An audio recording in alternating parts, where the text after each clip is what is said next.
Alright, we're back. Right where we left off here. Just read her letter. More or less,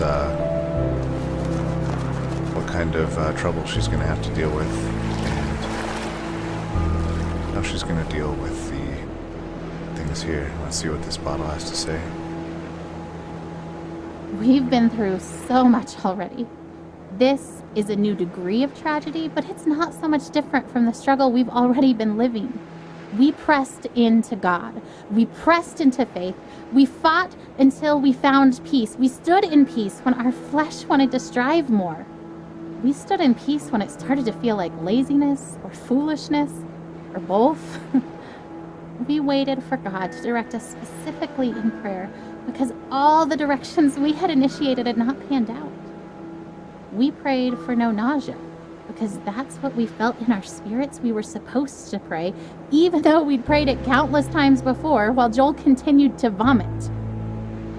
We saw one small miracle and then another. We waited to pray specific things until we were given specific direction, and we saw bigger miracles. And yet, if you asked either of us if we were doing enough, trying hard enough, we would say no. That's always the burden of a parent. You want to do so many more things for your kid, especially when they're sick. I mean, what can you do? They're this tiny little infant, or otherwise, that can't really do anything. They can't fend for themselves. They can't, they're just, they are what they are. They're just a tiny human being. And they need you, their parent, to help them.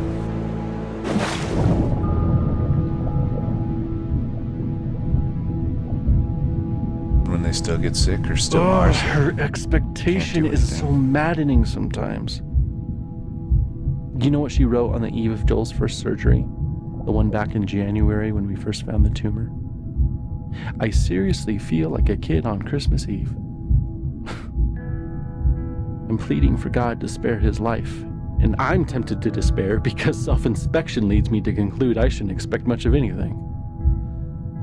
And yet my wife is expecting a surprise party from the Lord, replete with presents and supernatural miracles.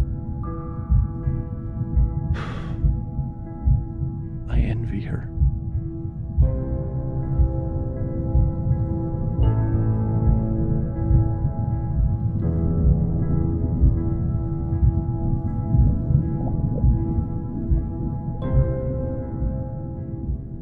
Well, what are we gonna do here?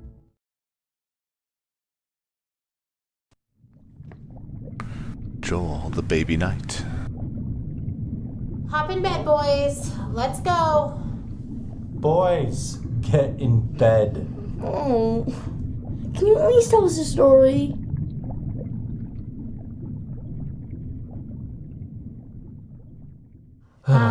Sure. Okay. This is the story of a very brave knight named Joel. Joel the baby knight? Yes, Joel the baby knight. But he's also Joel the very brave knight. And he was being chased by a dragon named Cancer. Because of his tumor? Mm-hmm. Where does the dragon live? In a forest. Is the dragon big? Very Ooh, Does the dragon breathe fire? so that's a lie. much fire, you guys.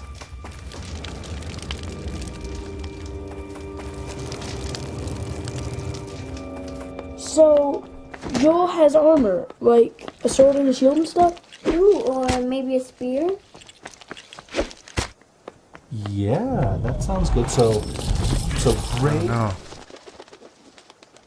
I'm ruining the story. Sir Joel, with his sword and his shield and his awesome spear and his super jumping ability, was being chased by a dragon named Cancer. What other superpowers does he have? He also has grace. That's not a superpower. It's the best superpower. Do you guys know what grace means? Yeah, it's kind of like help. Yeah, it's kind of like help. Oh, there's our grace. To fight the scorpion. You know, and he's not the only one who's ever tried to fight this dragon. Some very brave knights have fought this dragon and lost.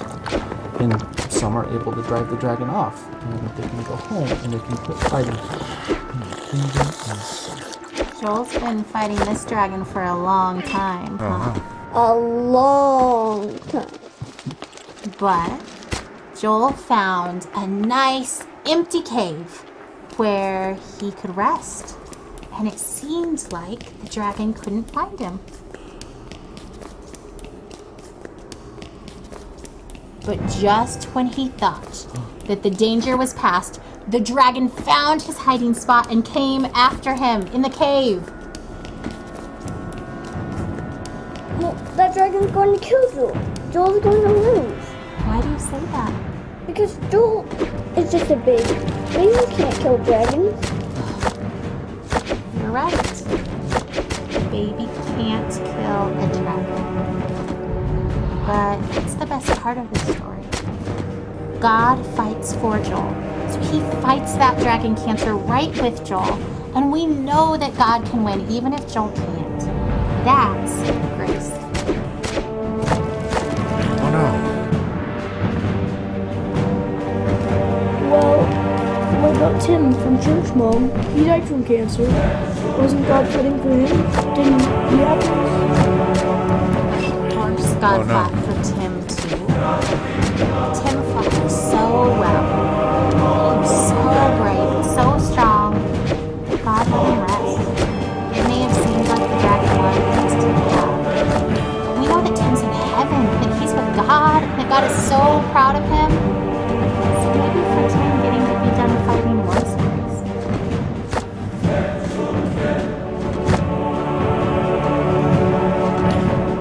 Oh.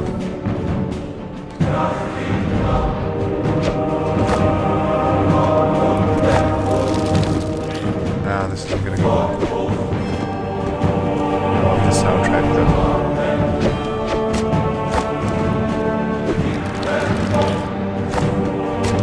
No!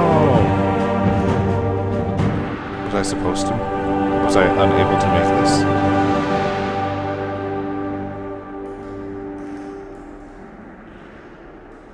Was it possible for me to fight and win?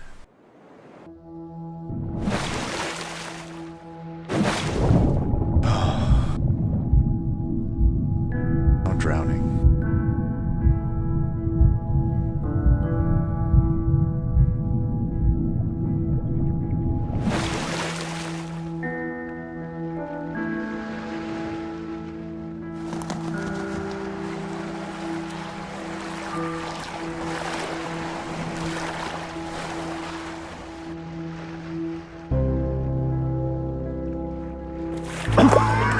Ryan! Oh, Ryan, get in the boat. I can't. You have to, you'll drown. We're already drowning. How can you sit there like that? Despair doesn't help anything. Neither does false hope. And I'm not despairing. How can you say false hope? You're drowning. Well, you're missing your oars! And you don't even know where you're going! And yet you're so sure you're gonna get there! It's better than drowning. Well, enjoy floating on the surface like you always do. There's nothing deep about drowning. Just get in the boat. You have to let me feel this! Someone has to. That's not fair. I love him as much as you do. I just really believe we're going to be okay.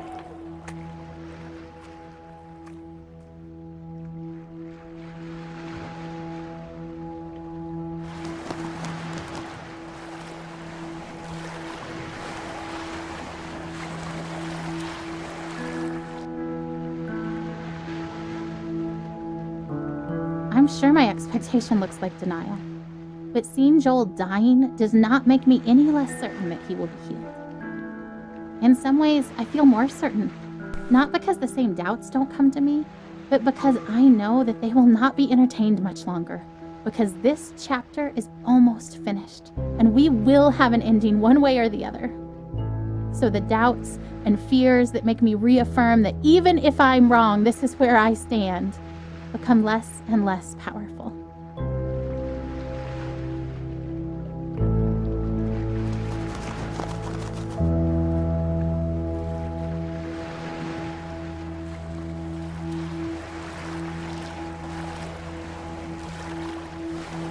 People's consolatory words of comfort meant to reassure us and help us accept Joel's death don't sit well with me. They aren't offensive because I know the heart behind them is good, but they are weak words because it's so obvious to me that death is the given. I don't have to work to be ready for it or accept it. It is coming whether I would accept it or not.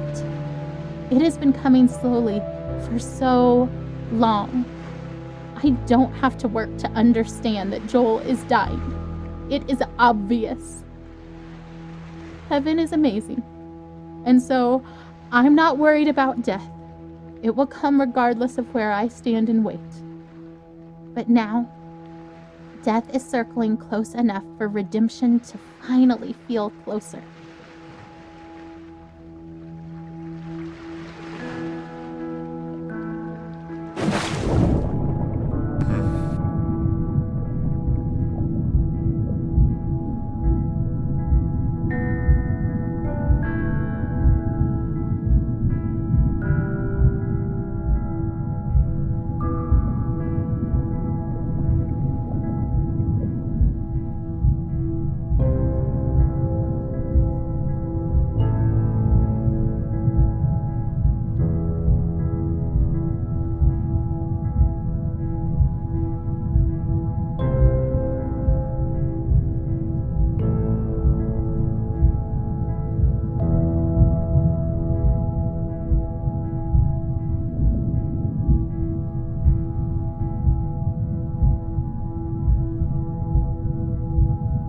I'm supposed to steer him.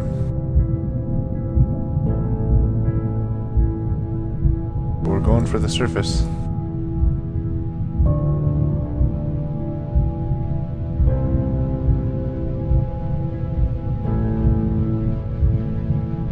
He needs to come out of his despair and his darkness and his gloom. Or else he'll just bottle it inside, and maybe that's where I'm supposed to go. I mean, I'm not sure. Do I steer him into this? That seems kind of not good.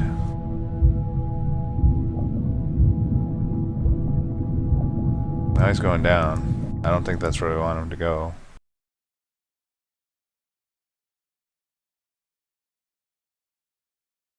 I didn't want him to go down deeper. I wanted him to go up. Dehydration. Or maybe it's no matter which way you swim, you're always drowning? I don't know on that one. What exactly that was symbolize. The sunset looks pretty from here. The orange glow cast on the wall. Better than the muted colors of this hospital. I wonder why they choose blues and greens. They, the ones who choose the colors that heal. Green for life. Blue. For comfort. Purple stripes to hide the stains. This chair is too small and sticks to my skin. I hate vinyl.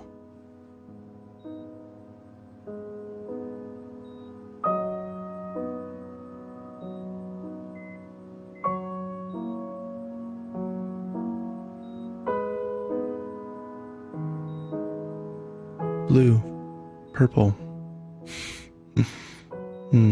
The ocean maybe?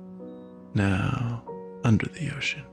Silent, warm, and salty, like tears. He won't stop crying. I don't blame him. He feels miserable. I hate that we're here. I hate that he's sick. I just want him to feel better. Shh, shh, shh, shh, shh. It's okay, Jolie. Shh. Don't throw your head, buddy. Don't.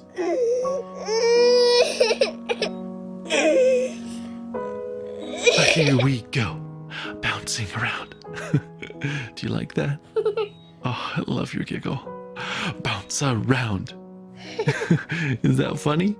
A bounce, a bounce, a bounce, bounce, bounce. Oh, he won't stop crying.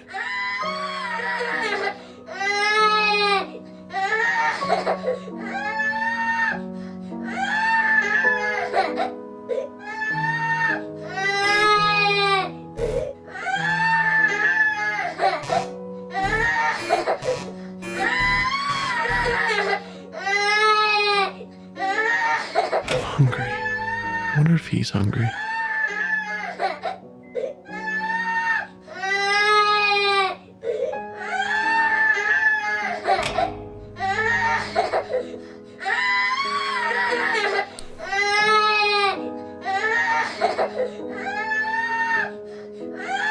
Maybe he'll eat the juice box. He's screaming louder. Buddy, don't you want juice? He hits the box. I don't catch it.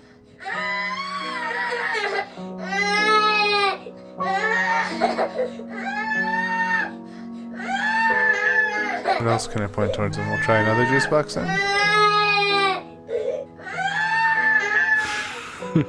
He drinks it greedily.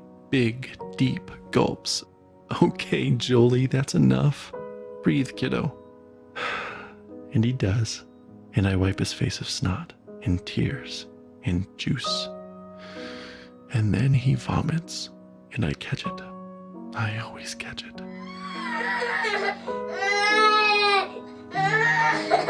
I know you're thirsty, buddy, but you'll throw it up. No, don't grab too hard. You'll squirt all the juice out. Here, let me have it.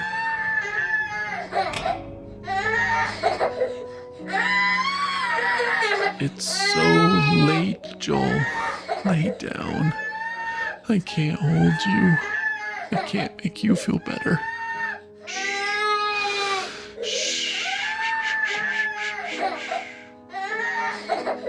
Okay, buddy, okay. I'll hold you. Shh. Oh, Joel Bug. You look so miserable. No!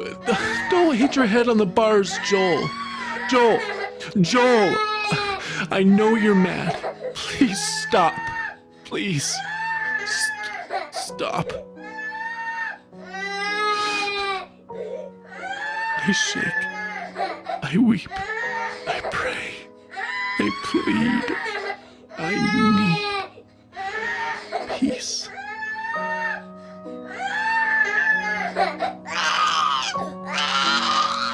I am empty.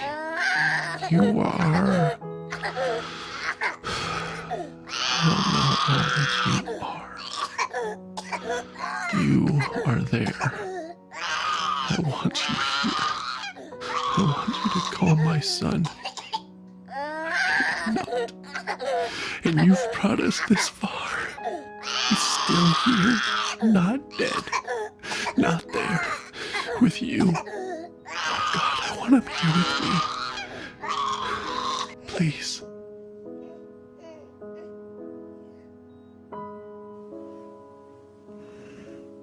Peace. He sleeps. Thank you.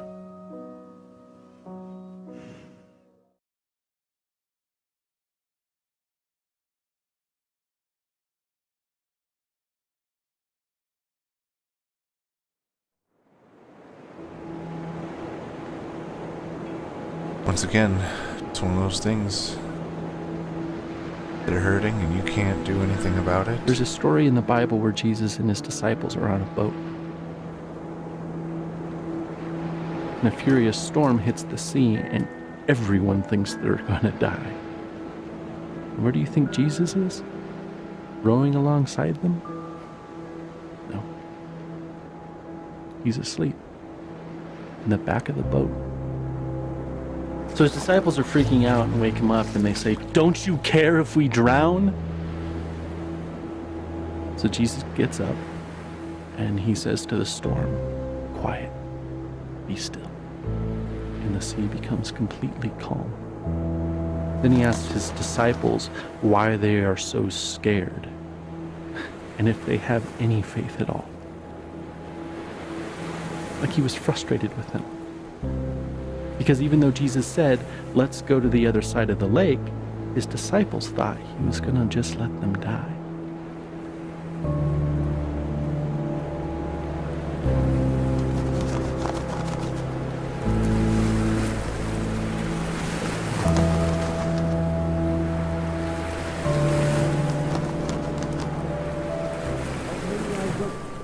Look. Oh, we're in Nevada. We're in Nevada. We're in Nevada. We're in California.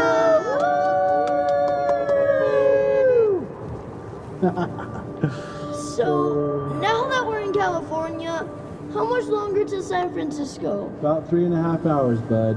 Oh. Well, it's 10 a.m. now, so that means you guys can grab one more item from your road trip bags. And it's my turn to be the king. Oh, Elijah, it's okay. You are a very good, noble, just, and true king.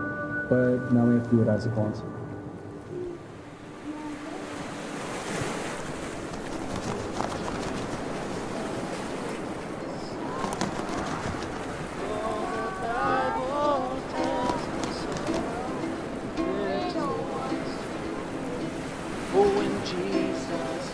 So Joel died. Everyone does eventually, I suppose.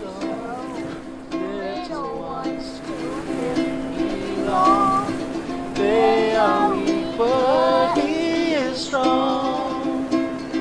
Yes, Jesus loves Joel.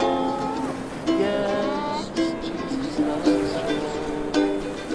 Yes, Jesus loves Joel. La la la la la. He loves Joel so much. Oh, he loves Joel. The Bible tells me so.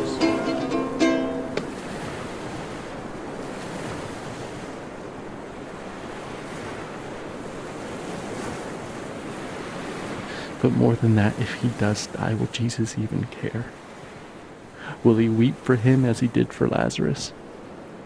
Will he weep for me?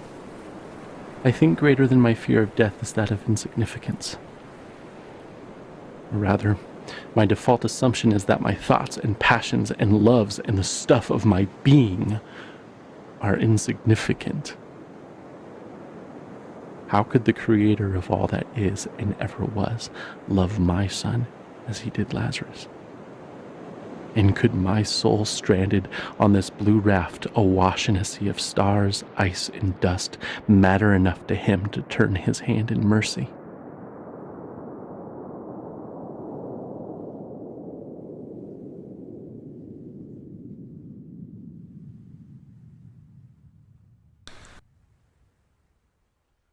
One of those things again that,